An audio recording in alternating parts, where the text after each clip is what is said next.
İbrahim aleyhisselam kim edi Allah'a? Ha? Allah'ın dostu.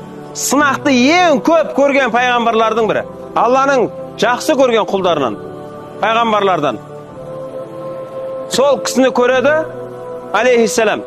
Сонда İbrahim aleyhisselam пайғамбар саллаллаху көрген кезінде тұрып сәлем береді да, сол İbrahim aleyhisselam айтады: "Я Расулуллах саллаллаху алейхи вассалам,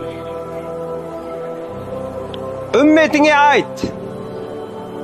ayt, cennet керемет жер екен деп айт, өте кең екен деп айт. Және жәннаттың жемістерінен болған мынау сөзді айт, олар өте көп қайталасын. Субханаллах, вальхамдулиллах, ва ла илаха иллаллаху, Аллаху акбар. Осы 4 сөз жәннаттың жемістерінен екен, көп қайталасын дейді.